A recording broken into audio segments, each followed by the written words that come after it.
Começando a segunda aula da NLW Connect, o meu nome é Wellison Arley e neste evento, Next Level Week, que é o maior evento de programação na prática e gratuito da Rocket City, nós estamos construindo uma API, esse projeto que você vai poder colocar aí no seu portfólio, e essa API, esse projeto nós estamos construindo nessa trilha aqui de C#, que é a linguagem de programação, .NET, que é o framework, nós estamos construindo um gerenciador ali de biblioteca, onde nós vamos poder ler os livros disponíveis, fazer as reservas, enfim. Na aula passada, que foi a aula 1, nós fizemos a parte de registrar uma pessoa no nosso banco de dados, e nessa aula nós vamos alterar algumas coisas, fazer algumas melhorias, e o foco principal vai ser a parte de login de um usuário, de uma usuária. Antes da gente ir lá pro Visual Studio, sair implementando o código, uma observação aqui muito importante. Se você caiu de paraquedas aqui nessa aula, volte uma casa. Está disponível ainda a aula 1, a aula 0, que é onde eu faço ali toda a organização do ambiente que a gente vai precisar para estar dando seguimento aqui às aulas. Então volte, assista aí a aula 0, a aula 1, e depois você continua aqui comigo nessa aula 2, beleza? Muito bem, agora sim, recados dados, seja muito bem-vinda, muito bem-vinda. Vamos começar a desenvolver os nossos códigos agora. Aqui, ó, na tela, eu já tenho o Visual Studio aberto, e aqui agora, a tela inicial do Visual Studio, ela está me mostrando aqui o projeto recente, o último projeto que eu criei, que foi o Tech Library, tá aqui, ó, techlibrary.sln. Então aqui uma espécie de atalho, onde simplesmente, com um clique aqui, ele abre o Visual Studio já carregando para mim esse projeto, os arquivos, enfim. Então aqui, veja que o Visual Studio, ele tenta te ajudar, mostrou para mim ali o atalho, cliquei e ele já carregou tudo bonitinho para mim. Ele, obviamente, vai gastar um tempinho, aí dependendo da sua máquina, vai ser alguns segundos, alguns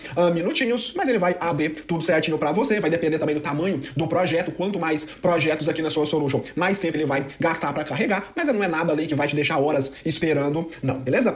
Veja aqui que ele vai abrir também para mim exatamente de onde eu parei, nos últimos arquivos que eu deixei aberto aqui, vai trazer para mim os breakpoints, então ele vai te ajudar ao máximo aí. Vamos lá, deixa eu fechar tudo isso aqui, porque a gente precisa fazer algumas alterações, alguns complementos aqui no nosso código. A primeira coisa que eu quero mudar aqui, não sei de onde que eu tirei a ideia quando eu tava gravando, de chamar essa função aqui de created, até porque gerou uma confusão, né, que eu coloquei aqui o nome dessa função para representar esse endpoint, essa funcionalidade aqui de create, aí sem querer eu me confundi e chamei essa função recursiva, depois que eu vi, coloquei um D aqui, que é a função do .NET created. Então vamos trocar isso aqui pra gente manter o padrão. Eu sempre mantenho esse padrão aqui, ó, de chamar de register, de registrar. Na hora da gravação eu não sei porque de onde eu tirei de colocar created aqui, vamos chamar de register, que é o padrão que eu estou acostumado, mas na hora da gravação vai dar um branco na gente. Beleza, troquei o nome aqui, sem confusão. Agora vamos registrar, criando uma função para registrar uma pessoa, e nós vamos devolver created, que representa aqui o status 201 created. E aí a gente devolve no corpo dessa resposta, a resposta aqui do nosso use case, que é um response register user JSON, beleza? O breakpoint eu vou tirar ele daqui, porque agora eu vou abrir o use case e vou deixar esse breakpoint aqui no use case. O que a gente precisa fazer aqui? Tem duas coisas muito importantes pra gente fazer, três, na verdade, pra gente dar um check, pra gente finalizar esse fluxo aqui de registro de uma pessoa. Vamos fazer três coisas aqui. Primeira coisa, se eu abrir aqui o banco de dados, ó, eu tenho aqui o registro que nós criamos na aula passada, porém, repare a senha aqui, ó, password. Ficou salvo a senha ali como texto, password 123, um texto de fato que a nossa API recebeu. A nossa API, ela vai receber @password 123, que é a senha que eu cadastrei para essa pessoa. Só que jamais nós vamos salvar a senha como texto aqui de exatamente igual a gente recebeu. Não faça isso, não vai me inventar de salvar a senha no banco de dados aqui igualzinho você recebeu. Nós precisamos criptografar essa senha. Então é a primeira coisa que a gente vai aqui estar alterando, melhorando o nosso código. Eu vou inclusive vir aqui, execute SQL, nessa aba aqui, escrever aqui, ó, delete from users, é o nome da tabela. Vou fazer um delete sem o where mesmo, não tem nenhum problema, e aí a gente vai deletar. Então deletei aqui a pessoa que eu salvei, o Ellison, que eu salvei na aula anterior. Vamos criptografar essa senha. Essa criptografia, ela tem que ter um algoritmo de criptografia confiável, bom, e também senhas, nós sempre vamos criptografar essas senhas aqui de uma maneira única, utilizando um algoritmo de hash. O que significa isso? Significa que nós vamos criptografar a nossa senha, a nossa password, de uma maneira que ela nós só conseguimos criptografar essa senha. Nós não conseguimos descriptografar. É isso que significa uma criptografia aqui de tipo hash, tá? E aí você pode pensar, ué, mas e lá pro login, a gente vai fazer o login, como é que eu vou saber que a senha tá correta se eu não consigo descriptografar essa senha? Quando a gente for fazer o login, eu mostro, tá? O algoritmo que eu vou utilizar vai ser um algoritmo chamado bcrypt. Bcrypt é o nome do algoritmo para criptografar um texto, a senha é um texto, e esse algoritmo criptografa e me devolve um outro texto que vai representar a senha criptografada, mas sem possibilidade de descriptografar. Já existe essa biblioteca aqui, ó, bcrypt.net-net, que é a biblioteca que vai implementar esse algoritmo aqui, bcrypt, pra gente. Eu não vou implementar isso na mão. Então eu vou copiar esse aqui. Você pode ver que o GitHub aqui, se você quiser estudar a documentação, entender mais a fundo como funciona. Eu não vou entrar nesse detalhe aqui, mas eu posso te garantir que é um algoritmo bem confiável, bem seguro pra gente estar criptografando a senha, tá? Então copiei ali o nome, veio no Visual Studio, botão direito em cima do projeto de API. Aqui eu estou fazendo tudo dentro do projeto de API, mas já deixei a minha nota que no mundo real isso não acontece, pelo menos não deveria, o projeto teria ali camadas, mas aqui pra gente não se aprofundar demais por causa de tempo, tá? Então cliquei com o botão direito no projeto de API, Manage NuGet Packages, garanta que você está na aba Browse, clica aqui na barra de pesquisa e eu vou colar aqui bcrypt.net, /next. Esse primeiro aqui, selecionei, só clicar em instalar, aí ele vai pedir para eu aplicar aqui, e aí ele vai instalar pra gente, ó, já até deu o checkzinho verde aqui, significando que está instalado. Se a gente volta na documentação, tem um exemplo aqui, ó, como utilizar essa biblioteca. É bem simples, olha, para criptografar uma senha, é só chamar bcrypt.hashpassword, deixa eu aumentar um zoom aqui, perdão, eu esqueci, aí, é só chamar o bcrypt.hashpassword, passando a senha, que ele te devolve uma senha. E aí, já dando o spoiler do que a gente vai fazer lá pro login, veja que essa biblioteca tem uma função aqui de verificar. No login, a gente chega lá, eu dou mais detalhes sobre isso aqui, tá? Por enquanto, a gente precisa apenas dessa funçãozinha aqui para ser chamada. Como que eu vou chamar essa função? Você pode estar fazendo isso direto aqui, ou você pode estar criando uma classe auxiliar. Eu vou criar uma classe auxiliar aqui, dentro de infraestrutura, eu vou clicar com o botão direito, adicionar uma nova pasta, que eu vou chamar essa pasta aqui de security, de segurança. E eu também vou criar uma outra pasta aqui, adicionar, que eu vou chamar de data access, ou acesso aos dados. E aí eu vou clicar uma vez e segurar dentro de Tag Library DB Content e arrastar para Data Access. Quando eu faço isso, ele vai mover e ele vai me perguntar, olha, você está movendo aí a sua classe, você quer aproveitar e alterar, quer que o Visual Studio altere para você o namespace? Eu clico em OK, ele vai perguntar aqui, na verdade a primeira pergunta que ele fez foi se eu tenho certeza que eu quero mudar, né, alterar a pasta ali, mover o arquivo. Agora sim a pergunta sobre o namespace. Clico em Yes, porque aí ele vem aqui para mim e já coloca techlibrary.api, que é o nome do projeto, ponto infraestrutura, que é o nome da primeira pasta aqui, ponto data access, que é o nome da segunda pasta. Vamos organizar isso aí, pasta bonitinho. Aqui, ele deu esse errinho aqui, porque aqui só tá infrastructure.dataAccess. Aí, Ctrl+RG, porque o Ctrl+RG, além de remover os users inúteis, ele também vai ordenar aqui por ordem alfabética. Ele conseguiu aqui recuperar o endereço aqui, entender onde que está esse Tag Library DB Context. Voltando pro caso aqui da segurança. Botão direito, adicionar, vou criar uma nova pasta aqui. Eu vou chamar de criptografia. Botão direito aqui, adicionar, e aqui sim eu crio uma classe. E aí, a classe que eu vou criar aqui, eu vou deixar ela responsável por utilizar essa biblioteca que a gente acabou de baixar e devolver para mim a senha. Eu vou fazer dessa forma aqui, porque eu tô tentando trabalhar, te mostrar aqui que é importante trabalhar com algumas camadas. Não tem necessidade da regra de negócio, do meu use case, saber qual algoritmo de criptografia tá usando. Não, deixa isso para uma classe separada, tá?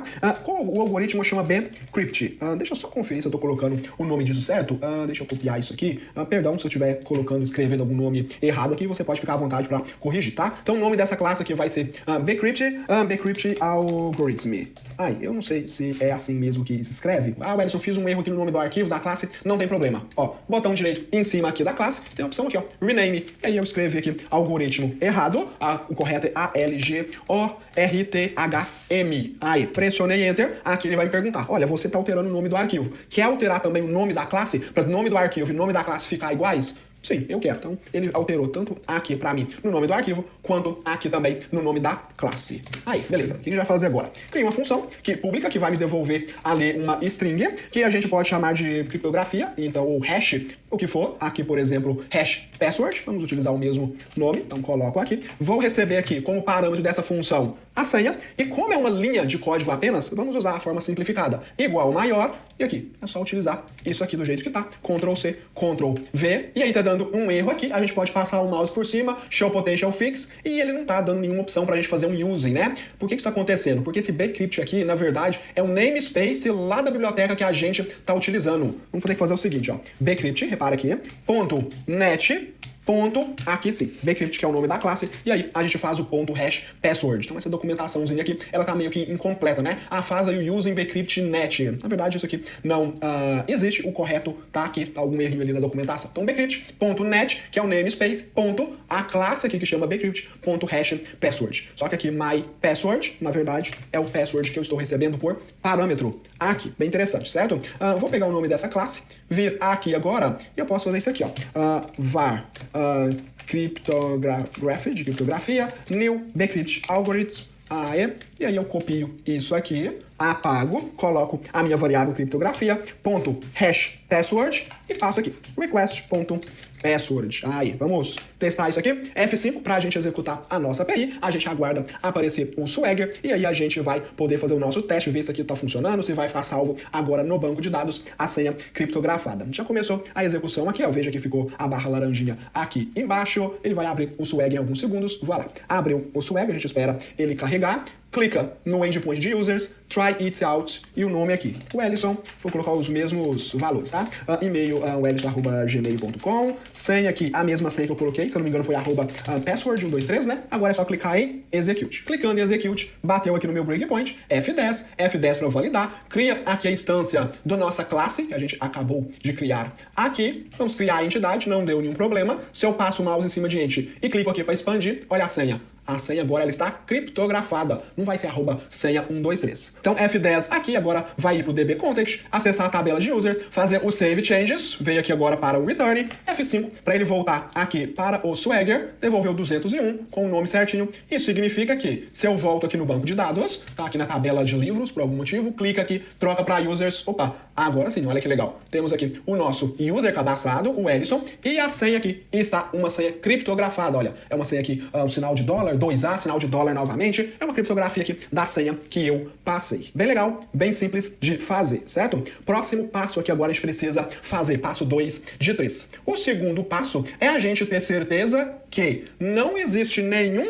user aqui com este mesmo e-mail. Se eu receber aqui um outro cabaço com o e-mail ellison@gmail.com, esse código vai aceitar? Sim, ele vai. E ele não deveria. Eu não quero aceitar duas pessoas na base de dados com o mesmo e-mail, senão isso vai dar problema lá na hora do login e tudo mais, não podemos aceitar. E-mails aqui devem ser únicos no nosso banco de dados, na nossa plataforma. Como que a gente pode estar validando isso? Aqui nós temos a função validate, certo? Então a gente pode estar utilizando a função validate para validar tanto lá as regras do nosso Fluent Validator, como também a regra de existe ou não uma pessoa já com esse e-mail. Só que a gente vai precisar fazer algumas alteraçõezinhas. Por exemplo, se eu vou precisar conferir no banco de dados, eu vou precisar do meu contexto, certo? Então vou precisar aqui do meu Tech Library DB Context. Então recebo ele aqui como parâmetro. Se eu vou precisar disso no validate, eu vou ter que recortar essa instância, colar ela aqui acima e passar esse DB Context como parâmetro para o meu validate. Apagando esses espaços em brancos, uma pequena alteraçãozinha aqui.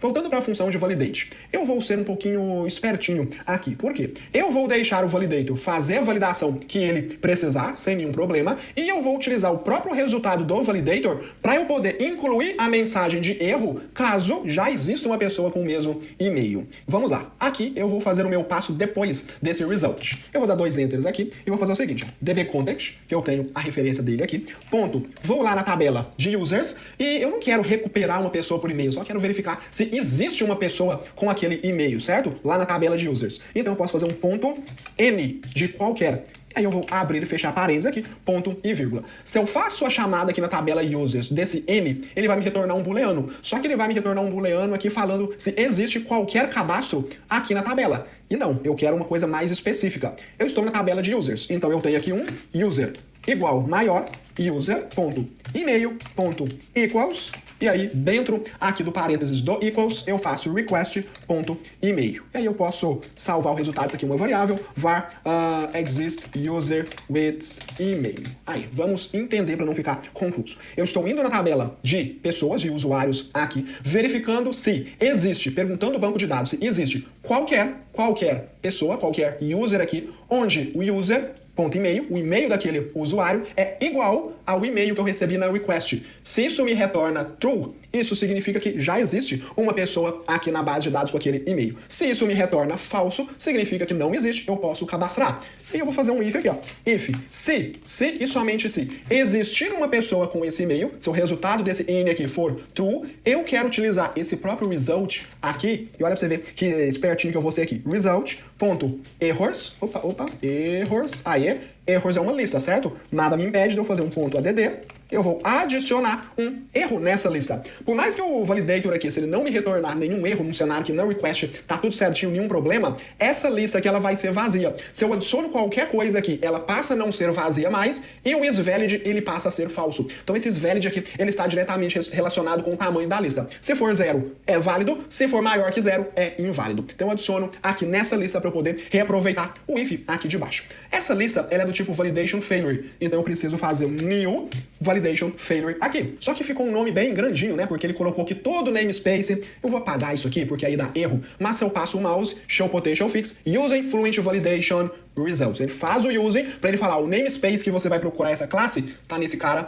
aqui. É melhor do que eu passar o caminho direto. Então fiz aqui o meu new validation failure e aqui eu preciso passar mensagem de erro. Se eu clico aqui no seguro Ctrl no teclado, passo o mouse aqui, ele vai dar um delayzinho, mas ele vai mostrar para a minha mãozinha. Aí eu posso clicar e aí, ó, veja que eu tenho aqui um construtor vazio, mas tem um construtor que vai aceitar o nome da propriedade como parâmetro e a mensagem de erro. É isso que eu quero. O nome da propriedade pode ser e-mail mesmo, porque o que a gente está mais interessado aqui é na mensagem de erro, né? Então eu venho aqui e coloco e-mail já registrado na plataforma. Muito bem, aí. Deixa eu tirar esse breakpoint, eu vou colocar o breakpoint diretamente aqui, pra gente economizar tempo. Vou fazer um F5 aqui para executar a nossa API, a gente aguarda abrir o Swagger, e eu vou passar aqui, ó, um e-mail que não existe aqui na plataforma. Por exemplo, vamos cadastrar aqui a Edline. Então, Edline, e aqui edline@gmail.com, e a senha, guarda essa informação. Eu vou passar a mesma senha do Ellison, @password123. É a mesma senha, tá? Lá no login eu vou te mostrar uma coisa interessante. Então, o Ellison e Edline vão ter a mesma senha. Clique em executar, bateu aqui. Tem algum problema na nossa validação desse resultado? Repare que o isValid é true. Posso passar aqui o mouse aqui e expande errors 0, isValid true. Beleza. Só que as validações não terminaram. A gente vai lá na tabela de user para verificar se existe alguma pessoa com o e-mail edline@gmail. Então, F10 aqui, vamos aguardar. Aqui o resultado foi falso, não existe. Se o resultado é falso, não vai entrar dentro desse if. E aqui esse if é uma linha só, então não preciso colocar esse abriu e fecho chaves igual eu faço aqui embaixo, certo? Então F10 aqui, F10, beleza, não tem nenhum problema, vai fazer a criptografia da senha da Edline, F5, para ele voltar para o Swagger, devolveu aqui nome Edline, venho aqui no meu banco de dados, clico no botãozinho para fazer o refresh, tá lá, certinho aqui, o Ellison e Edline cadastrados. O que eu vou fazer agora? Eu vou tentar cadastrar a Edline de novo. Vou clicar, vou utilizar os mesmos dados e clicar em executar. Voltou aqui para o meu breakpoint. F10, vamos ver o resultado? Resultado aqui é válido, ó, isValid true, errors 0, não tem nenhum problema com a request. Agora, quando eu vou no banco de dados para eu poder verificar se existe aqui uma pessoa com o e-mail edline@gmail, o meu resultado é taram, true. O meu resultado é verdadeiro. Existe. Se existe, eu vou adicionar um erro aqui no meu resultado, reaproveitando essa classe, isValid. Aqui, ó, ele é true. A partir do momento que eu faço F10, que executou a linha 45 e pulou para a próxima linha, na linha 45 eu estou adicionando um erro aqui de validação. Agora o meu isValid é falso. F10, vai entrar aqui nesse if que você já conhece da aula anterior, F5, erro 400, e-mail já registrado na plataforma. Agora, eu não estou deixando ter uma pessoa aqui, ou duas pessoas, perdão, com o mesmo e-mail. Tá validando isso aqui, a minha regra de negócio. Então, passo 2 de 3 aqui foi concluído com sucesso. Pra gente finalizar aqui o cadastro de uma pessoa, tá faltando o quê? Esse cara aqui, ó, Access Token. Eu preciso devolver um token aqui. Vamos entender o que significa esse Access Token aqui, por que a gente precisa dele. Toda vez que a gente está fazendo um cadastro de uma pessoa, se o validate aqui aprovar, a gente está salvando isso aqui no banco de dados e a partir desse momento, essa pessoa já está apta aqui a continuar utilizando o nosso sisteminha aqui, a nossa API. Na prova, a gente vai fazer aqui o endpoint para ela tá aqui, receber uma lista de todos os livros que nós temos cadastrados na nossa biblioteca, ela vai poder fazer uma reserva de um livro, só que como que a API vai identificar quem é a pessoa tentando fazer uma reserva? Através de um token de acesso. Porque se não for token de acesso, toda requisição eu vou ficar mandando e-mail e senha da pessoa para ela fazer esse login? Não. A partir do momento que a API já sabe quem é a pessoa, quais os dois momentos que a API sabe, tem certeza de quem é a pessoa? No cadastro, a pessoa está se registrando, e no login, que a gente vai fazer daqui a pouco nessa aula ainda. São os únicos momentos que a API tem certeza de quem é a pessoa, porque ela está recebendo e-mail, senha, validando aqueles dados. Então, nas próximas requisições, eu não vou fazer a pessoa ficar passando pra gente todo momento e-mail, senha, e-mail, senha. Quero recuperar, quero ver quais os livros a biblioteca tem, passe e-mail, senha. Quero aqui fazer uma reserva do livro XYZ, passe e-mail, senha. Não não vamos fazer isso. Vamos passar aqui, devolver um token de acesso, porque nas próximas requisições, a pessoa que está fazendo a chamada passa esse token de acesso como se fosse uma identidade ali, e através desse token a API sabe quem está chamando, se tem acesso a um determinado recurso. A ideia do token é essa. Então é isso que a gente vai fazer agora para a gente fazer um check nessa parte de registrar uma pessoa na nossa API. Eu vou utilizar aqui a pasta de segurança também um quesito de segurança aqui, um token. Então, botão direito em cima da pasta de security, adicionar uma nova pasta. Vamos organizar aqui. Vamos criar uma pasta aqui com o nome de tokens. Botão direito, adicionar uma outra pasta, que eu vou chamar aqui de access. Então, eu vou ter aqui uma pasta de access token, um token de acesso. Eu não vou entrar nesse conceito, mas existem outros tipos de tokens. Por exemplo, um refresh token. Não vou entrar nesse conceito agora, porque o nosso tempo é apertado, mas entenda que eu estou me organizando aqui por isso. Temos aqui uma pasta para cuidar dos tokens, e aqui a gente vai cuidar do código que a gente vai implementar aqui, da parte de um token de acesso, que vai identificar uma pessoa. Mas existem outros tipos de tokens que eu não vou entrar nesse conceito agora, tá? Dentro da pasta aqui de access, aqui eu crio uma classe. E aqui eu vou estar criando uma classe chamada JWT Token Generator. Eu vou estar utilizando um token aqui do tipo JWT. E aí, dado um usuário, uma usuária, a gente vai ter como resposta um token específico para aquele usuário, para aquela usuária. Beleza, vamos começar aqui. Vamos lá. Public string, vou ter uma função pública aqui que vai me devolver um texto, uma string, um token é um texto, uma string, e essa função vai se chamar generate. Aí, então tenho aqui o meu generate, e essa função vai receber como parâmetro um user. Então, user aqui. A gente deixa toda a lógica para ser gerada um token para um determinado user aqui dentro dessa função, beleza? Então, vou criar aqui a função generate, que recebe como parâmetro o user. Aqui agora, o que a gente precisa fazer? A primeira coisa é, a gente vai precisar descrever um token. Então, eu vou ter aqui um var, token descriptor, igual a new security token descriptor. Vou abrir e fechar aqui chaves. E aí deu um erro aqui. Vamos passar o mouse por cima. Show potential fix. Opa, não tem nenhum using aqui. Na verdade, tem um using aqui embaixo. O que está acontecendo? O que está acontecendo é que a gente precisa instalar esse pacotinho aqui, ó, Microsoft Identity Models.tokens no nosso projeto. E aí repare que o Visual Studio lá é espertinho. Se você passa o mouse aqui, ele vai te perguntar, olha, você quer que eu procure para você essa biblioteca e instalo a última versão aí na sua API? Eu vou aceitar, clicando nessa primeira opção aqui, e ele já vai ir lá no pacote NuGet para mim, procurou esse pacote e instalou. Você pode estar instalando na mão, só digitar lá Microsoft, ó, botão direito, Manage NuGets Packages. Você pode até clicar, deixa eu só clicar na aba de instalado aqui para você ver que ele veio e instalou. Tá bem, aqui, ó, Microsoft Identity Model.tokens. Você poderia vir aqui na aba de Browse e digitar esse nome aí que ele encontrar para você o pacote e você pode instalar. Aqui eu utilizei o Visual Studio para ele procurar e instalar para mim. Ele fez isso de forma automática. Não esquece do ponto e vírgula aqui no finalzinho e a gente pode voltar aqui para o nosso token descriptor. Nós vamos descrever um token. O que significa descrever um token? É falar para ele quando que esse token vai expirar, qual a credencial de acesso, é isso que significa descrever um token. Aqui, ó, expires. Eu preciso falar quando esse token vai expirar. O que acontece quando um token expira? A gente precisa fazer login novamente para a gente conseguir um novo token de acesso. Um token ele não vai ter o tempo de vida ali pela eternidade. Não, ele vai ser válido por um determinado período. Tem abordagem lá do refresh token, que eu não vou entrar nesse conceito aqui, tá? Então vamos lá. Expires. Quando esse token vai expirar? A gente pode fazer o seguinte. Datetime UTC now. Esse aqui é o horário UTC. O horário UTC é o horário base, que a partir dele a gente calcula as time zones, a gente calcula outros horários para outros países, outras regiões. Então, UTC é o horário base. Não utilize aqui, muito cuidado quando você utilizar isso aqui, ó, datetime.now. Tá pegando o horário de agora, mas o horário da minha máquina. Se você vai executar essa API num servidor, vai pegar o horário do servidor. Aí imagina que o servidor tá lá em Portugal, por exemplo. Vai dar diferença de horário. Então, quando eu utilizo UTC now, eu tô pegando o horário base, que a partir dele é calculado as time zones, os horários para outros países e regiões, e aí fica fácil eu fazer essa conversão. A partir do TC, que eu sei que o Brasil, por exemplo, está em alguns momentos do ano menos 3 horas do horário TC, em outros momentos do ano menos 4. Mas é a partir do TC que eu consigo identificar isso. Então eu vou pegar aqui o horário de agora, mas o horário UTC. Só que se eu coloco dessa forma aqui, eu tô falando que o token vai expirar agora. Eu já tô gerando um token expirado? Não, não vamos fazer isso. Então eu vou fazer aqui, ó, ponto ADD, vou adicionar aqui em dias, minutos, fica à vontade aí, vou colocar minutos, e vou abrir e fechar parênteses aqui, e vou passar. Olha, nesse momento eu tô gerando o token agora, now. quantos minutos eu quero adicionar aí nesse token. Vamos colocar 60, 1 hora? Então a gente vai ter tokens aqui que vão ser válidos por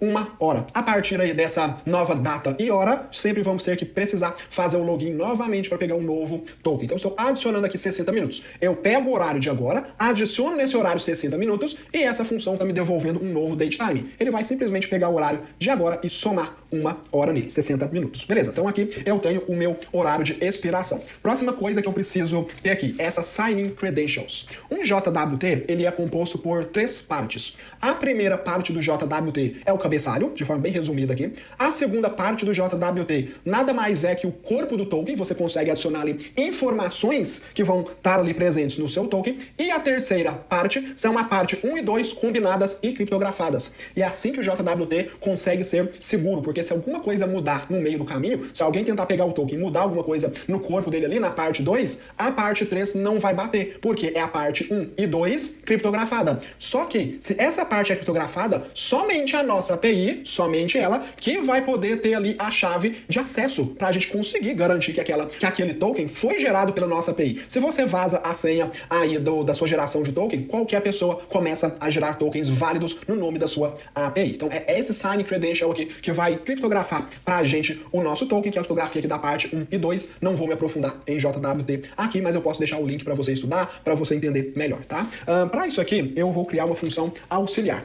Private Static aqui, Symmetric Security Key, Security Key vai ser o nome dessa função. E aí, repare que aqui, ó, esse cara recebe aqui um Signing Credentials. Então vamos lá. New Signing Credentials, só que esse Sign-in Credentials aqui precisa receber uma Security Key e um algoritmo, 2 parâmetros. O primeiro parâmetro eu vou deixar de responsabilidade dessa função aqui, Security Key. Eu vou passar ela aqui como chamar ela, então já estou passando ela como parâmetro, mas eu não estou passando a função como parâmetro, eu estou passando o resultado dela como parâmetro. Já estou chamando ela e ela vai me devolver um resultado, que é essa Symmetric Security Key, que é esse primeiro parâmetro aqui que está sendo recebido nessa função. Isso aqui é a mesma coisa de se eu estivesse fazendo isso aqui, ó. Var x igual, repare, x é uma Symmetric Security Key. E aí eu posso vir aqui e passar x, ó. É a mesma coisa. Só que aqui eu estou chamando a função e guardando dentro dessa variável. Dessa forma, aqui, eu já estou passando como parâmetro o resultado da chamada dessa função. O segundo parâmetro que ele está me pedindo é o algoritmo. O algoritmo mais comum, a gente pode fazer isso aqui, ó. Security Algorithms, exato, para a gente não escrever ali na mão um texto. O mais comum é utilizar esse HMAC SHA-256 Signature. Aí, então beleza, estou passando aqui como parâmetro para essa função a Symmetric Key, que a gente já vai preencher, e falando para ele qual vai ser o algoritmo de criptografia que ele vai utilizar. O mais comum é esse aqui. Vamos voltar as nossas atenções para essa função aqui, essa Security Key. O que a gente precisa fazer? A gente vai fazer um return new Symmetric Security Key. E aí, a gente vai precisar passar como parâmetro para essa função um array de bytes. Aqui é uma parte muito importante. Eu vou fazer isso direto no código, mas lembre-se, no mundo real você não iria colocar isso direto no código, porque você ali precisaria estar fazendo commit disso. E essa chave aqui, ó, eu vou colocar aqui var key, essa chave aqui ela precisa ser armazenada de forma segura. É essa chave aqui que vai determinar qual é a chave para criptografar as partes do token, para garantir que é só a sua API que consegue gerar tokens válidos, e também a gente precisaria dessa chave aqui para a gente validar se o token que a gente recebeu, se ele é válido. Essa chave não pode vazar, beleza? Essa chave aqui, eu vou até mudar o nome dela, Signing Key, ela não pode vazar, tem que ficar ali armazenada de uma forma segura. Eu vou deixar no código aqui mesmo, mas já aviso. No mundo real, isso aqui não ia acontecer, iria receber ele por injeção de dependência, de outro lugar, enfim. Essa aqui é a chave de criptografia para o seu token. Você precisa colocar aqui, no mínimo, 32 caracteres. Então, 32 caracteres aqui é o mínimo que você precisa colocar. Gera uma chave randômica. Não vai me inventar de colocar caracteres fáceis aqui. O Ellison Arley, por exemplo, não vai me inventar de fazer isso. Gera aqui caracteres randômicos. O que eu recomendo neste caso? Vem aqui no Google, digita um gerador de senha. Vou pegar o primeiro aqui, não conheço esse LastPass aqui, mas tudo bem. Você precisa colocar no mínimo 32 caracteres, então coloco aqui 32. Não quero esse caractere aqui sendo gerado símbolos, apenas letras e números, e tá aí. Você pode pegar aqui 32 caracteres aleatórios, eu vou pegar esse aqui mesmo, vir aqui e colar. Beleza, então tenho aqui a minha chave de assinatura, que deve ser privada, que só a nossa API pode conhecer. Lembre-se que quando eu passei o mouse aqui, eu te mostrei que isso aqui recebe um array de bytes, né? Só que eu tenho aqui um texto. Como é que eu transformo um texto em um array de bytes? Faça aqui, ó, encoding, deixa eu fazer o using isso aqui para me ajudar. Na verdade eu escrevi errado, é encoding. Pronto, tinha colocado um N a mais. Encoding.utf8.getBytes do meu texto. Aí eu vou salvar esse carinha aqui em um symmetric aqui, e passo esse resultado para essa função corrigida, função tá funcionando. Esse estático aqui nem precisa, pode remover. Beleza, então estou criando aqui as minhas credenciais de acesso para esse token, aqui com a minha chave hiper, super, mega privada, e aí precisa de um tratamento nessa chave, falando que o algoritmo que vai ser utilizado é esse aqui, que é o mais comum, beleza? É só isso aqui. Só que aqui eu só descrevi o token, eu preciso gerar esse token. Para eu gerar esse token, eu vou precisar fazer uma instância de uma nova classe aqui, que é a JWT, Security Token Handler. Aí eu vou armazenar isso aqui, um token handler, beleza. Deu um errinho aqui, passo o mouse, show potential fixes, e aí a gente vai precisar instalar um outro pacote. System identimodel.tokens.jwt. Vou fazer pelo Visual Studio aqui mesmo, que ele já vai procurar e instalar pra mim. Tá aí, instalou, tudo bonitinho, tenho agora o meu handler. Agora com este handler, eu faço token handler, ponto, cria um token. Então, create token aqui, passando o meu descriptor. Esse cara aqui tá criando um token para mim com essa descrição. Quando que ele vai expirar, qual que é a chave de acesso. E aí eu posso vir aqui e fazer var. O que isso aqui tá me devolvendo? Tá me devolvendo um carinha aqui chamado security token, certo? Olha, security token. Mas eu não quero um security token, eu quero o token, eu quero o texto. Então eu vou fazer aqui, ó, return, eu quero devolver o texto, fazendo aqui, ó, token handler, ponto, write token, passando o meu security token. Essa função aqui de escrever um token, ela sim me devolve um texto. Então, ó, eu descrevi o meu token, falei aqui qual vai ser a descrição, como que ele vai funcionar, data de expiração, qual é a credencial aqui para ele fazer a criptografia. Depois eu tenho um handler aqui para eu criar o meu token baseado nessa descrição, e aí no final eu faço um return e eu chamo a função write token, escreva um token, essa função aqui de token handler, passando como parâmetro security token. É essa função que vai escrever para mim o token como se fosse um texto, uma string, e devolver. A gente pode vir aqui agora no nosso use case e fazer o seguinte, ó, var token generator igual new, passa aqui o meu JWT token generator, e aqui agora eu faço token generator ponto generate. E eu preciso passar qual o user que a gente vai gerar um token. O meu user é esse carinha aqui, entity. Só passar ent aqui. Não deu nenhum erro. Então eu estou gerando um token para esse usuário. Será mesmo? Preste atenção nesse código aqui. Em que momento eu estou utilizando esse user aqui? Nenhum, certo? Não tá usando esse user aqui. Eu estou gerando um token que é um token que funciona, é válido, mas como que eu vou identificar que este token é para identificar essa pessoa que eu recebi aqui nesse user? Eu não estou identificando isso, não está completo esse código. Nós vamos precisar criar uma nova lista aqui, uma nova propriedade. Nesse descritor aqui, nesse security token descriptor, eu tenho aqui uma propriedade chamada subject, um assunto. É aqui que eu vou precisar, se eu passo o mouse aqui, repare que é um claims identity. Então eu faço aqui um new claims identity, vírgula aqui no final, deixa eu apagar isso aqui para dar o erro, e aí eu poder fazer o using, fica um código mais limpo com os users em cima, e aqui eu tenho minha claim identity. Eu preciso passar aqui quais são as identidades. No nosso caso, a gente só vai colocar aqui qual a identidade que representa, como que eu consigo identificar quem é a pessoa associada a esse token aqui. Só que esse class entity aqui, ele vai receber uma lista. No nosso caso, vai ter uma lista de apenas um valor. Mas fazer o quê? Vamos criar essa lista. Var claims igual new list aqui. Ops, era tab para eu poder digitar aqui, mas eu vacilei e pressionei enter. Aí, new list de claim.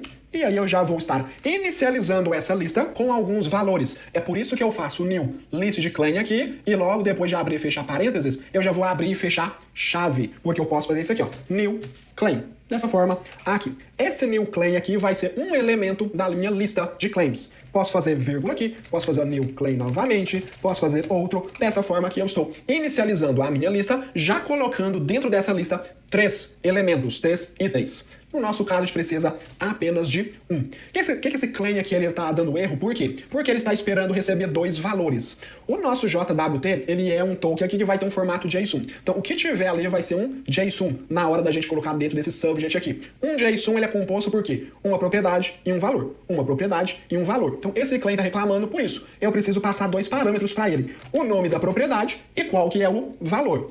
O valor é um valor único para esse user aqui. Qual que é o valor único para esse user aqui? 2. E-mail, a gente tem na nossa regra de negócio, não permite que o nosso banco de dados tenha mais de uma pessoa com o mesmo e-mail, é um valor único, mas lembre-se, não vai me colocar o e-mail. Por 2 motivos. Primeiro, que tudo que você coloca no token, se você pegar esse token, eu vou mostrar aqui daqui a pouco, e colocar lá no site do JWT.io, você consegue enxergar. Então tudo que você coloca dentro do token é público. E aí eu não quero ficar mostrando ali o e-mail de uma pessoa, não quero fazer isso. Mas o problema nem é esse, tá? Dá até aceitável você colocar o e-mail. O pior problema aqui é que a pessoa pode alterar o e-mail. E aí você vai ter um token válido que não é válido porque o e-mail da pessoa não existe mais se ela decidir lá atualizar o perfil dela e trocar de e-mail. Qual que é a única coisa aqui que não muda e é única?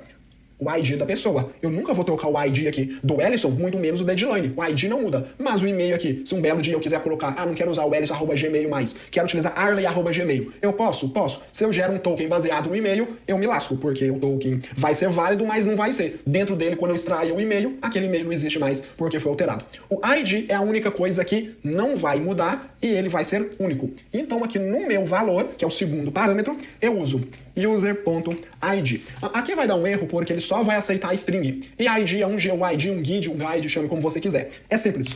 Ponto .toString no final, que ele converte isso para string.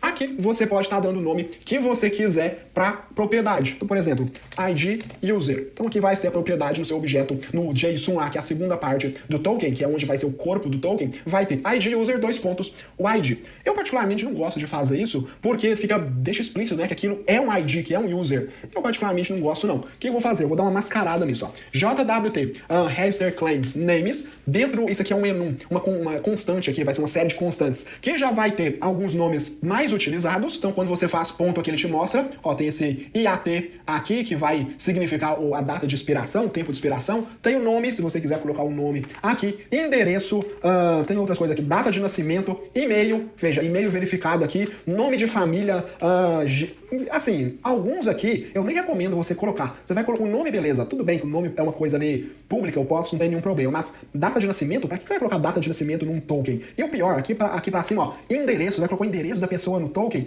Não, então eu vou escolher esse sub aqui, que é o mais comum de ser utilizado para ter um relacionamento aqui, que esse sub aqui nada mais é que uma identificação, uma forma de identificar quem que é a pessoa associada a esse token. Eu não vou falar que é um ID, podia ser uma outra coluna, eu não quero falar o que é, eu só quero ter aqui a propriedade, pro nome dessa propriedade, que vai ser esse sub aqui, e o valor, tá? A gente não pode esquecer agora de pegar esse claims e passar como parâmetro para esse new claims identity. Vamos fazer o seguinte, como aqui já tenho duas pessoas cadastradas e eu ainda não tenho login, eu vou deletar, vou fazer um delete sem where aqui, vou deletar essas pessoas, vou vir no meu use case e eu vou colocar agora um breakpoint, posso colocar um breakpoint aqui e um aqui também, bem aqui, ó. E fazer um F10 pra gente testar isso aqui. Vamos lá, vamos aguardar um pouquinho. Swagger já abriu, eu aproveitei esse tempo pra tomar uma água, mas vamos lá. Ó, try it out e vamos cadastrar o Ellison novamente. Então o nome, o Ellison, e-mail, o ellison@gmail.com e aqui o password,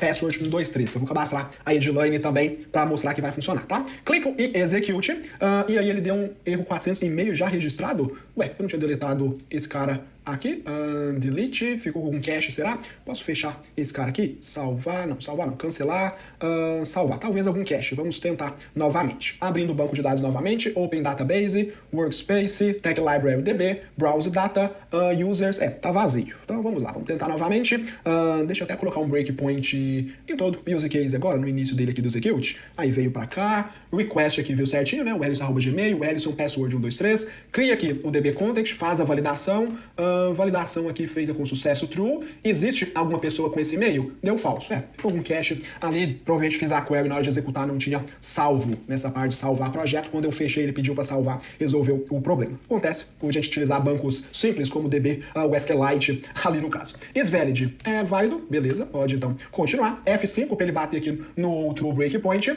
Cria aqui a instância do JWT Generator. Já tem um breakpoint aqui, então eu posso fazer F5, porque aí ele bateu nesse breakpoint. F10, ó, esse sub aqui, beleza? User.id, início 55, final 943. Então cria uma lista aqui de claims que vai ter apenas um valor, e esse valor nada mais é que, ó, sub, o ID.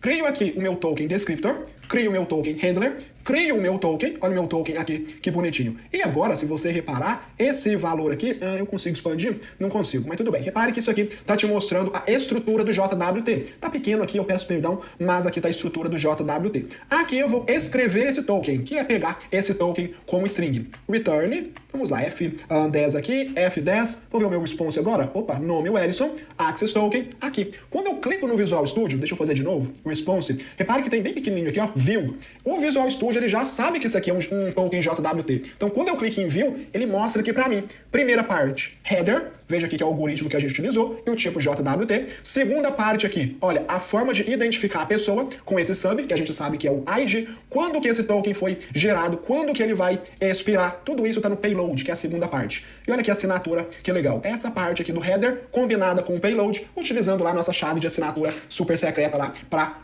criptografar a terceira parte deste token. F5, para a gente voltar para o Swagger, tá aqui, o Ellison e o Access Token. Deixa eu copiar todo esse Access Token aqui para te mostrar o seguinte, ó. No site do JWT.io, você pode fazer um scroll aqui para baixo, que ele te mostra um exemplo. Ó. Se eu apago esse exemplo e colo o meu token, olha aqui, tá aqui, as informações que você colocar no payload, elas são públicas. Você pode até passar o mouse aqui, a data de expiração. Vai ser domingo, aqui, janeiro, blá blá blá, às 11h57. Lembrando que isso aqui é o horário.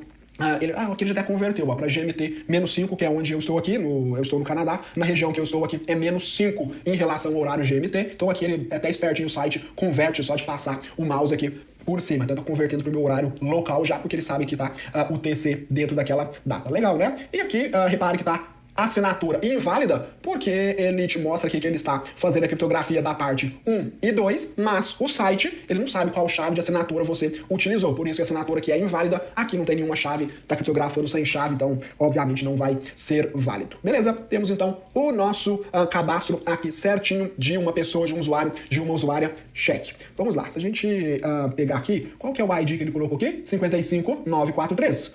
E aqui, refresh, ID do Ellison aqui, ó, tá? 55 de início, final 943. Vamos cadastrar outra pessoa, vamos cadastrar aqui a Edilane. E, de novo, como eu disse, eu vou utilizar a mesma senha. Vou só alterar nome e e-mail. Então, clique em executar aqui. Não quero esse breakpoint aqui mais. Tiro você, tiro você, tiro você também. Aí, voltou para cá. Vamos copiar o token que representa a Edilane. Refresh aqui, ó. Qual que é o ID da Edilane? Início 76, final F02. Se eu venho no site do JWT.io, colo esse token, olha aqui, sub 76, final F02. Então, Edilane agora também tem um token válido que representa ela. Bem legal, certo? Podemos parar aqui a nossa aplicação. Fizemos um check aqui no registrar user. Então, vou fechar tudo isso aqui. Posso clicar aqui para colapsar tudo, ó. Então, aqui fica bem organizado. O que a gente precisa fazer agora? A gente vai fazer nessa aula aqui, agora, neste momento, o login. Vamos fazer o login aqui, porque imagina que o meu token expira. Eu vou ter que me cadastrar de novo para pegar outro token? Não faz sentido. Vamos fazer o login, que eu passo e-mail e senha, e eu consigo pegar um token de acesso. Então, rapidamente, ó, já expliquei isso. Botão direito em cima da pasta controller, adicionar novo controller. E aí, lembre de trocar aqui, cadê? Aí, troca aqui, ó, para API, não é dentro de MVC, tá? Troca para API, API controller empty, de vazio, adicionar. E aí eu apago esse values e coloco login controller. Eu vou ter um controller aqui focado apenas no login. Ctrl RG para remover os users inúteis. Apago esse API barra aqui, eu particularmente não gosto. E vamos lá, vamos criar aqui public, action result, login, podemos chamar aqui de do login, fazer login.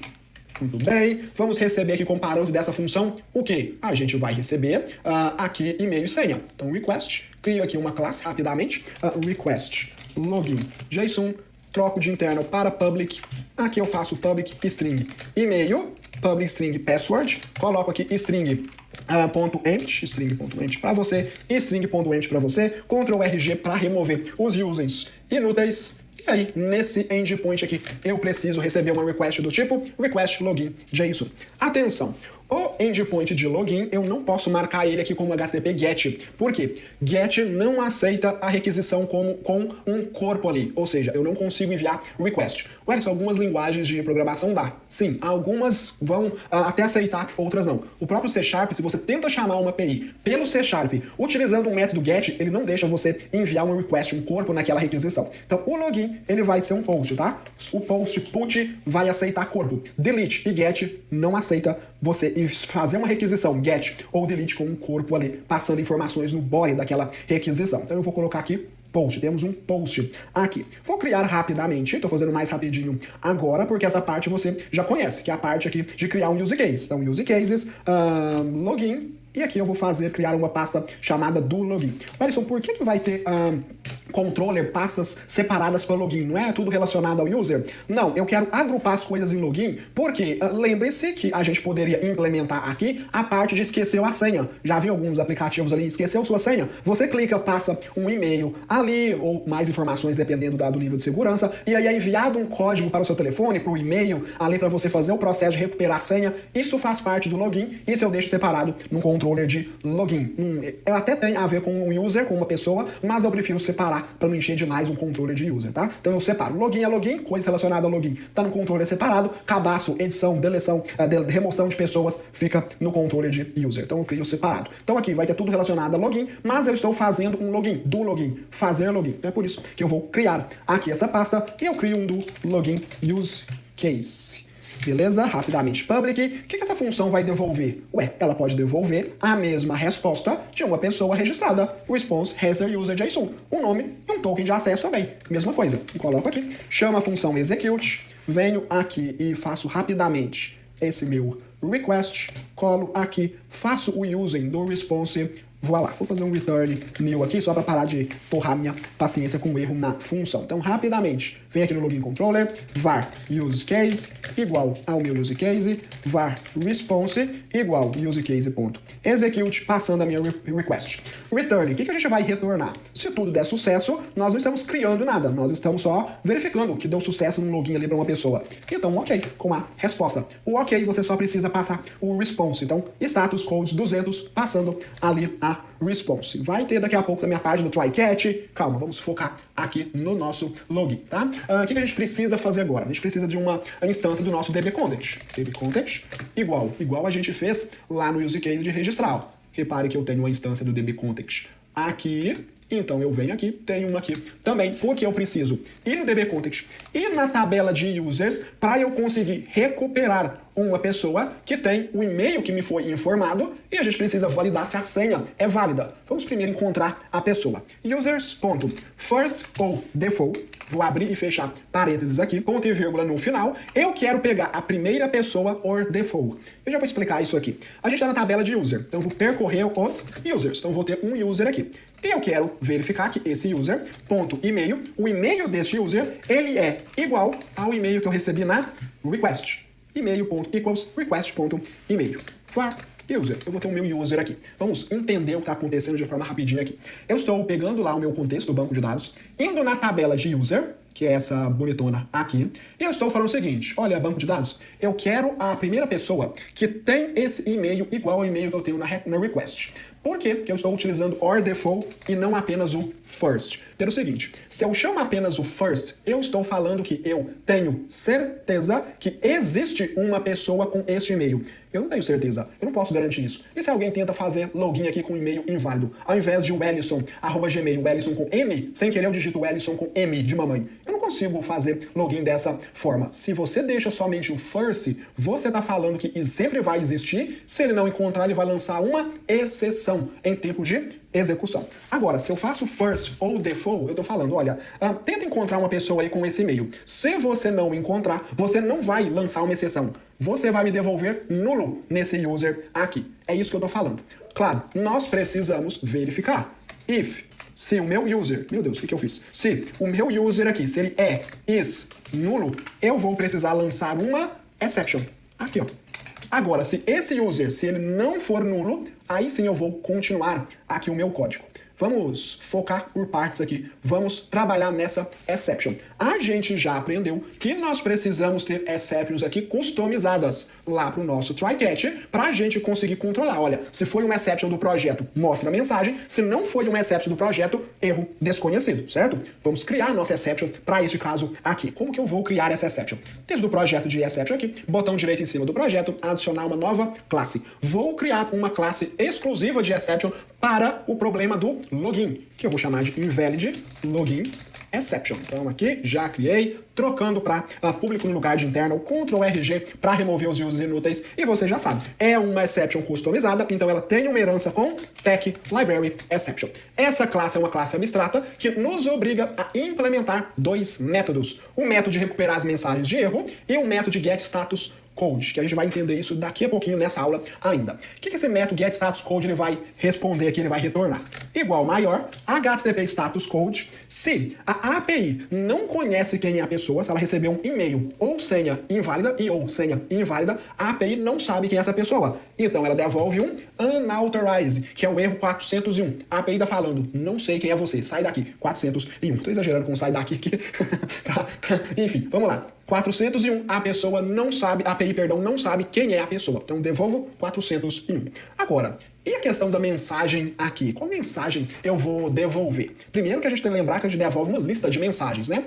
Quando a gente tem o nosso error on validation exception, perdão, eu estou recebendo uma lista de erros. Aqui eu não tenho uma lista de erros. Eu sei que essa exception aqui, ela tem uma mensagem, e-mail e ou senha inválidos. Então, o que eu posso fazer é um return aqui de uma lista. Lembrando que eu posso simplificar. Eu posso ter a minha lista dessa forma, passando aqui, ó, e-mail e ou senha inválidos. Aí, neste caso, eu posso fazer dessa forma aqui, igual aí. Então eu estou devolvendo uma lista com uma mensagem fixa de e-mail e ou senha inválidos. Eu vou alterar esse código aqui mais à frente, mas você pegou aqui a ideia. Então estou devolvendo uma lista com apenas um item, uma mensagem fixa, e-mail, senha inválido. Venho no meu use case e faço um throw new invalid login exception. Maravilha. Agora, se o user aqui ele for nulo, eu devolvo o invalid login exception.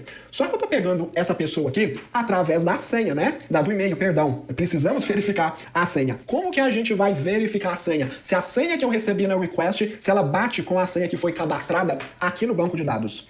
Se você lembrar, quando eu mostrei esse carinha aqui, repare que ele tem aqui um bcrypt.verify, que ele recebe como parâmetro a senha, como texto, e o hash. Vamos implementar essa função e eu já te explico o que isso significa. Aqui, security, bcrypt algorithm, e aí eu posso fazer public booleano, vai me devolver um valor booleano, isso aqui, que eu vou chamar de verify. E eu recebo a senha, password, e eu recebo também o hash dessa senha. Lembrando, o que é o hash da senha? É isso aqui, ó, esse valor já criptografado. Só que isso aqui é um texto, né? Eu, particularmente, eu não gosto de ter funções recebendo mais de um parâmetro do mesmo tipo. Eu não quero fazer isso aqui, ó. String hash password. Eu estou recebendo dois parâmetros do tipo string. A chance de uma pessoa desatenta inverter a ordem disso aqui, ao invés de passar a senha, sendo a senha limpa ali, e o hash password sendo a senha que vem do banco de dados, inverter, passar em ordem aqui diferente e dar uma merda é muito grande. Então eu não gosto de ter funções recebendo mais de um parâmetro do mesmo tipo. Então eu vou falar que esse segundo parâmetro vai receber um user. User. Esse segundo parâmetro é um user, porque se o tipo é diferente, eu já faço uma prevenção ali de devs desavisados, devs desatentos. Então recebo a senha e user. A minha ideia aqui é devolver o seguinte: essa senha que eu recebi, ela de fato pertence a essa pessoa, a esse user? É isso, a minha ideia é essa. bcrypt.net.bcrypt novamente.verify.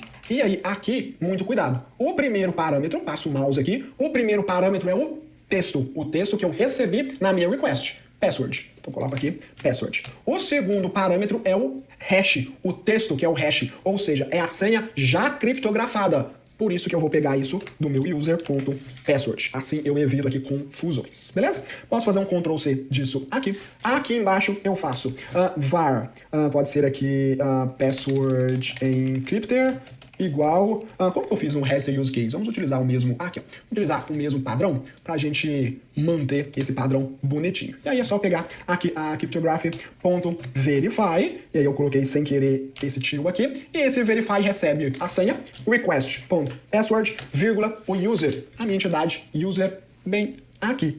E aí eu faço var passwords is valid.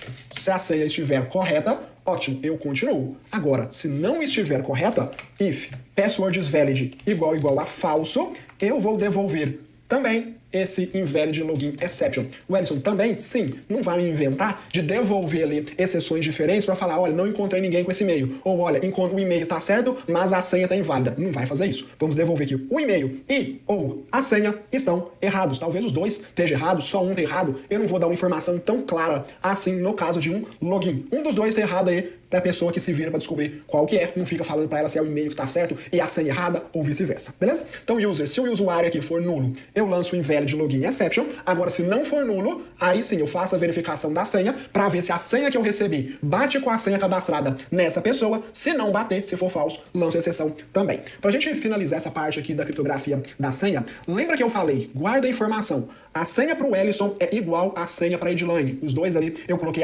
@password com P maiúsculo 1, 2, 3. A senha foi igual, lembra? Olha como esse algoritmo ele é tão bom que mesmo que a senha seja igual, o resultado da criptografia é diferente. Isso aqui termina com 2 acredito que é um I ali. Olha aqui para a Edilane. É 5K. Então ele vai colocar um tempero nessa senha, o que ele chama de salt ali. É um tempero, ele vai temperar a senha que ele recebeu para, mesmo que eu receba 2 pessoas ali com a mesma senha, a criptografia ela é diferente, para evitar, por exemplo, ataques de dicionário. Dessa forma, ele consegue mitigar essa quebra em força bruta, ele consegue ali, evitar ataques de dicionário, porque ele vai colocar um temperinho na senha. Senhas iguais gera criptografia diferentes. Claro, existe toda uma lógica que você pode estar estudando, por isso que eu preciso chamar essa função verify aqui, porque não tem como eu descriptografar a senha para saber se eu recebi. E eu também não vou ter senhas iguais. Então, se eu criptografo a senha de novo, a mesma senha, o resultado vai ser diferente. Então, eu não posso comparar criptografia com criptografia também. Então, já tem uma função aqui, verify, da própria biblioteca, que vai usar funções matemáticas ali para saber se se são iguais essa senha ou não. Beleza? Beleza. Então, aqui eu tenho todas as validações necessárias. O que está faltando? Continuar. Então, se todas as validações passar, o nome aqui é user.name e o token, eu já tenho a classe que gera o token aqui. Eu vou até copiar, vou fazer o seguinte, ó, Ctrl+C, Ctrl+V, a primeira coisa que eu preciso modificar aqui é user, né?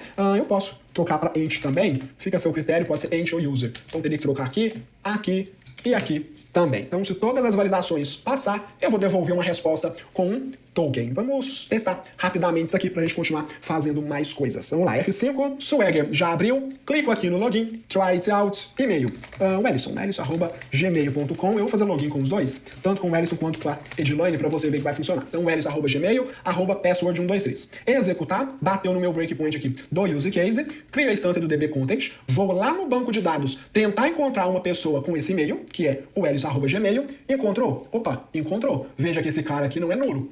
Crio a instância do meu algoritmo de criptografia e verifico password da request, que foi @password123, passando a entidade user, para ele verificar se esse hash aqui, se ele vai bater, se ele vai fazer sentido. O que isso aqui vai me retornar? Olha que legal. True. Password is valid? Sim, true. Então o código continua. Utilizo aqui a instância de um token generator para gerar o meu token. F5 voltou para o Swagger 200, o Ellison e aqui o meu Access Token. Vamos testar agora para Edilane. É só mudar o nome, o e-mail aqui, perdão, edilane@gmail. Então vamos lá. Encontrou Edilane? Encontrou. Não é nulo. A senha vai bater? A senha é a mesma, mas o hash é diferente. Será que vai trazer true? Trouxe true também, ó. E aí? Vai passar certinho, gerou também um token, devolveu a resposta para Edilane, beleza? Vamos fechar isso aqui. Eu acho que eu tô falando beleza demais, deve ter incomodado aí comigo, né? Vou parar, beleza? Sacanagem. Vamos lá. Ó, API aqui, eu preciso voltar no meu controller. Aí, por quê? O que tá errado aqui no meu controller? Se eu vir aqui no user, o que a gente colocou aqui? Try catch, né? Eu vou ficar escrevendo try catch a todo momento aqui nos meus controllers, nos meus endpoints? Nossa, eu não quero fazer isso não. É chato e deixa o seu código incrivelmente grande. Olha isso aqui. Linha 18 finaliza apenas na linha 39. Eu quero fazer uma coisa desse tipo aqui, ó. Olha aqui, 3 linhas de código. Eu quero fazer uma coisa mais simples assim. Eu não quero ficar escrevendo try catch a todo momento. Try para tentar, catch para pegar uma tech library exception, para eu devolver uma resposta. Aqui status code no catch, erro desconhecido. Não quero fazer todo esse código. Vamos melhorar isso aqui. Eu não quero, imagina, login, eu venho aqui, escrevo try catch de novo. Não, chatão. Vamos melhorar esse código. Dentro do projeto de API, eu vou criar aqui uma nova pasta, que eu vou chamar de filters, certo? E aqui dentro dessa pasta de filtros, eu vou criar uma classe, que eu vou chamar essa classe de exceptionFilter. Olha que bonitinho. Beleza. O que essa classe vai ser? Um filtro de exceção. Toda exceção que acontecer no nosso código, eu vou capturar ela aqui. Como? É só essa classe implementar uma interface chamada iExceptionFilter. Essa interface vai me obrigar a implementar essa função aqui. E a partir de agora, toda exceção que acontecer, a gente vai capturar ela aqui. Eu quero eliminar esses try-catches. Qualquer exceção em qualquer parte do nosso código vai cair aqui. Lembre-se, existem 2 tipos de exceção que pode acontecer. Um tech library ou uma exceção qualquer, certo? Eu preciso verificar isso. Eu vou fazer um if aqui, ó.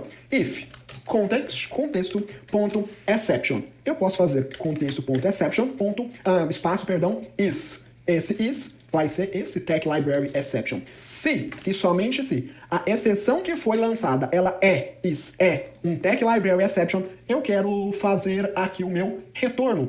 Qual retorno?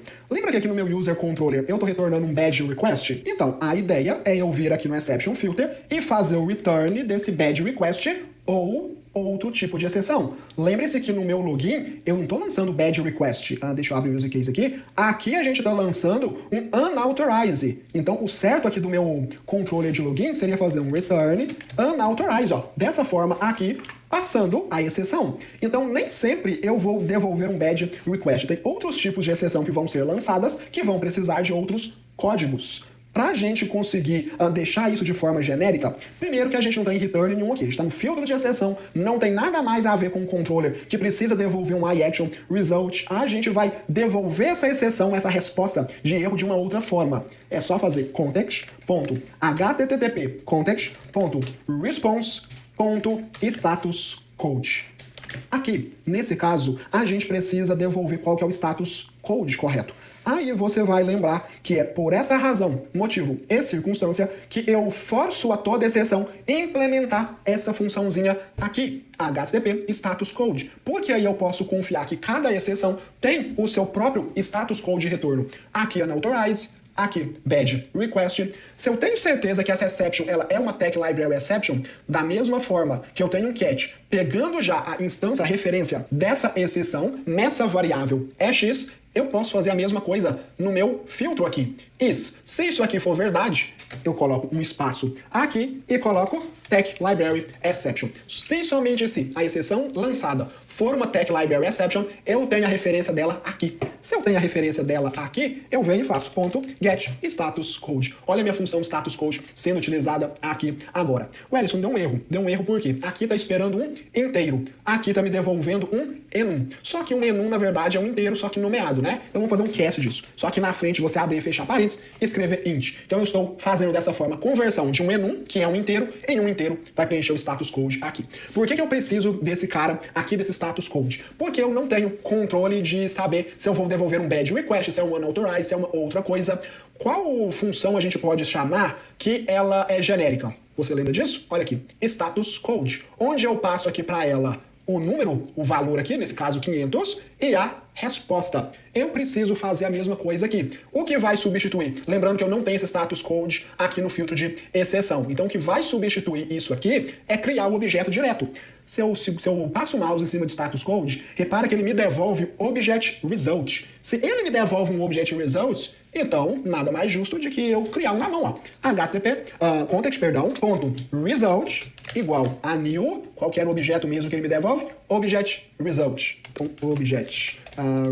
object result, aí. E aí, o que a gente vai sempre devolver? A gente sempre devolve um response error message JSON. Então faço um Ctrl+C, coloco aqui e é só eu usar o Tech Library Exception para pegar aqui bonitinho o Error Messages, a minha lista de erro. Então o meu resultado é um objeto de resultado, mas o status code indica aqui para ele qual vai ser o status code dessa resposta. Então repare que é bem genérico isso aqui, e o mais legal, atendemos o princípio Open Closed do Solid, que é eu posso ter quantas exceções eu quiser agora, desde essa exceção implemente essa classe, herda dessa classe aqui, que vai me obrigar a implementar essas duas funções, e eu não preciso vir aqui nesse filtro e ficar alterando coisas aqui. É simplesmente fazer isso. Bem legal, certo? Agora, Wellington, e se a exceção não for o Tech Library Exception? Ué, se não for, a gente precisa desse return erro desconhecido aqui, certo? Então faço um else aqui, e aqui a ideia é a mesma. Eu vou até para ser rapidinho, copiar e só alterar as coisas aqui. Primeiro que a gente não vai ter a exceção para fazer o get status code. A gente vai colocar na mão. Aqui status codes.internal server erro. Só um ponto de observação aqui. Aqui repare que eu estou utilizando a classe status codes, mas ela só está disponível dentro do projeto de API. Como eu não tenho essa classe no projeto de exceção, porque é um projeto diferente, então eu uso um enum aqui, que o enum sim eu tenho acesso do system.net, do system.net aqui, tá? Então se você ficou nessa dúvida aí, é por isso. Esse status codes é apenas disponível no projeto de API, beleza? E aqui eu coloco erro desconhecido, né? Erro desconhecido. As mensagens de erro nós estamos devolvendo em português. Olha que legal. Agora eu tenho um código, um filtro de exceção, que vai, toda vez que gerar uma exceção no nosso código, ele cai aqui. Se for exceção do nosso projeto, eu devolvo as mensagens. Se não, eu devolvo erro desconhecido. Posso voltar aqui no meu register e posso apagar tudo isso aqui. E aí, Ctrl RG, Ctrl S, olha como fica muito mais limpinho o meu código aqui, o meu arquivo. Só porque eu adicionei um filtro de exceção, não preciso sair fazendo agora try catch. O filtro não é automático, ele não é mágica para ele já sair funcionando. Precisamos falar isso aqui para a classe de program, que eu tenho aquele filtro, que eu quero usar aquele filtro.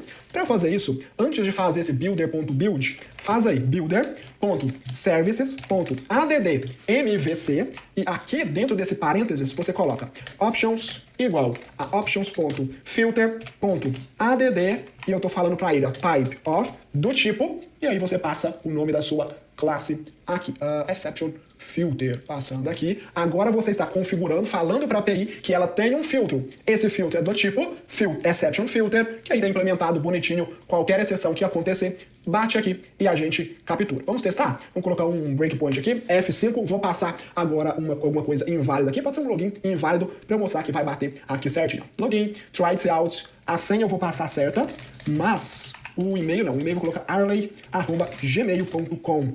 Eu tenho aqui um breakpoint no login, voltando para o Swagger, clica em executar, vem aqui para o meu do login, F10, F11 para entrar no execute, F10, vai tentar buscar uma pessoa com o nome arley@gmail e vai ser nulo, não encontrou. Então vai fazer um throw invalid login exception. F5 aqui, olha onde que bateu, no meu breakpoint dentro do filtro de exceção.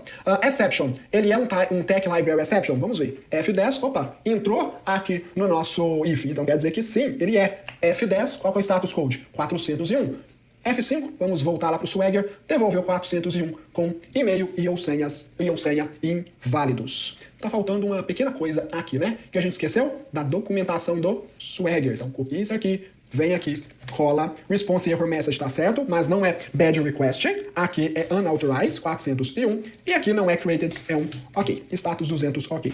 F5 pra gente executar a nossa API, e ela veio pro Swagger, login, agora sim, 200, ok, com nome e access token, ou 401 unauthorized, com uma lista de erros que a gente sabe que vai ter apenas um. Bem legal, certo? Parabéns, mais uma aula concluída, aula 2, cheque, metade já da nossa missão. Acesse agora a comunidade lá no Discord, pra você compartilhar com a gente do que eu te ensinei aqui nessa aula, do que você mais curtiu, quanta coisa legal você aprendeu. Então acesse lá, compartilhe com a gente, com as outras pessoas, com os outros participantes. Te vejo amanhã, não vai perder amanhã a próxima aula, aula 3, aqui que vai ser liberada, onde a gente vai focar nos livros. Vou te ensinar como devolver os livros ali de forma paginada, filtrar os livros, fazer reservas, vai estar bem legal. Vamos fechar com chave de ouro este evento amanhã na próxima aula. Te espero lá, te desejo um ótimo dia, ótima noite, depende de quando você tá me assistindo, te espero amanhã para a próxima e última aula deste evento. Tchau, tchau, fui!